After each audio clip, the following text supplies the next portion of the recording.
कि जो काम मुगलों ने तलवार के दम पे किया वो सारा काम अंग्रेजों ने कानून बना बना के किया। तो जब यहां पे मुगल अंग्रेजों ने एक तो ये काम किया, मठ मंदिर को कंट्रोल कर लिया, दूसरा उन्होंने रिसर्च करवाया कि और हमारे लिए क्या क्या खतरे हैं। तो हमारे ही लोगों ने, भाई अंग्रेज किसकी मदद लेते थे, जरा जोर से बोलिए, मुगल यहां किसकी मदद लेते थे?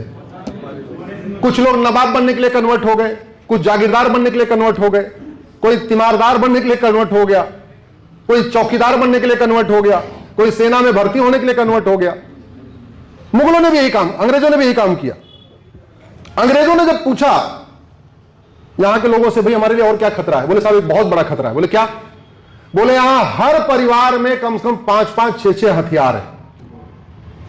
हर घर में भाला है, गड़ासा है, लाठी है, डंडा है, त्रिशूल है, तलवार है। और अभी तो ये बटे हुए हैं, किसी दिन अगर इनका मूड अगर ठीक हुआ और ये अगर अपना लाठी भाला गड़ासा लेके निकले, फिर यहां रहना बड़ा मुश्किल हो जाएगा। फिर आपने जो पुलिस बनाई ये काम नहीं कर पाएगी। तो अंग्रेजों ने कानून बनाया, उस कानून का नाम है आर्म्स एक्ट। और कानून बना के उन्होंने बोला कि 6 इंच से बड़ा और धारदार कोई सामान रखना अपने आप में अपराध है। तो हमारा गणासा 6 इंच से बड़ा था, भाला 6 इंच से बड़ा था, तलवार 6 इंच से बड़ी थी, फावड़ा 6 इंच से बड़ा था, कुल्हाड़ी 6 इंच से बड़ी थी। एक कानून बना के उन्होंने हमें निहत्था बना दिया।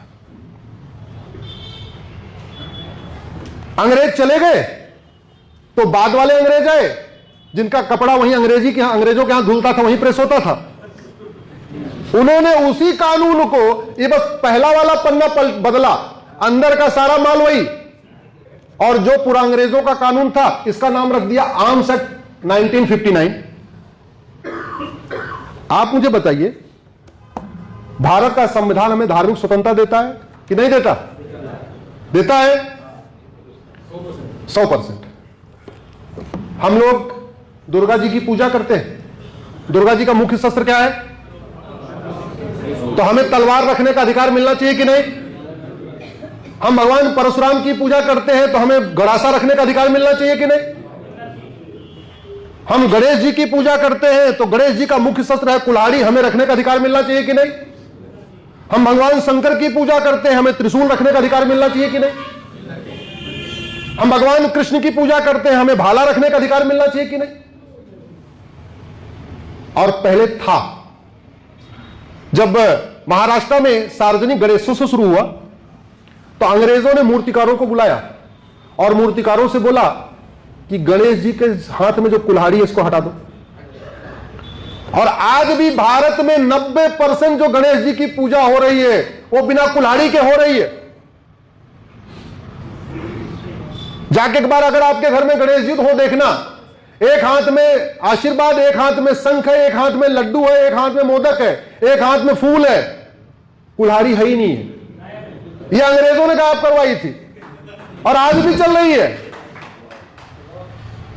आप बताइए, अगर दुर्गा जी का शोभा यात्रा निकल रही है, 500 लोग साथ में चल रहे हैं और सबके हाथ में दुर्गा जी का शस्त्र हो, तलवार, किसी की हिम्मत है पत्थर फेंकने की? शिव बारात निकल रही है, 500 लोग चल रहे हैं, उसमें से 200 लोग भी त्रिशूल रखे हुए 6-7 फीट का, किसी की हिम्मत है? पुलिस की जरूरत है क्या? प्रशासन से जरूरत है क्या? नहीं, खुद ही सक्षम है, खुद ही आत्मनिर्भर है। आत्मनिर्भर होना चाहिए कि नहीं होना चाहिए? भाई आत्मनिर्भर भारत का मतलब आत्मनिर्भर हिंदू। आपके परशुराम जी की शोभा यात्रा निकल रही है, 100 लोग उसमें फरसा लेके आगे आगे चल रहे हैं, कोई पत्थर फेंकेगा, कोई चू करेगा, कोई आपकी यात्रा रोकेगा? कृष्ण जी की शोभा यात्रा निकल रही है, उसमें 100 लोग भाला लेके आगे आगे चल रहे हैं, है गुरुदेव किसी को रोकने की हिम्मत? और यह संविधान हमें अधिकार देता। हम शस्त्र इसलिए नहीं रखना चाहते किसी के ऊपर हमला करने के लिए, मैं पहले बता देता हूं, नहीं हमारा वीडियो कोई देखे सोचे क्या बता रही है। हम शस्त्र इसलिए नहीं रखना चाहते, हम शस्त्र इसलिए रखना चाहते हैं क्योंकि यह हमारी धार्मिक स्वतंत्रता का मामला है। इसलिए यह सरकार की ड्यूटी है, यह 1959 का अंग्रेजों द्वारा कॉपी पेस्ट किया गया कानून बदले और जो भगवान परशुराम की पूजा करते हैं उनको 6 फीट 7 फीट का फरसा रखने का अधिकार मिलना चाहिए।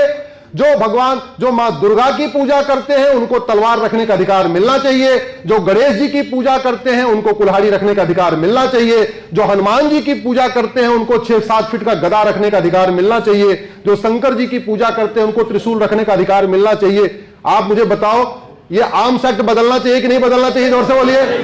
कहां बदलेगा, कैसे बदलेगा? सांसद को जगाएंगे। इसलिए अब आपसे मैं एक बता रहा हूं, अब जागो हिंदू जागो नहीं कहना है, अब नारा थोड़ा बदलना है।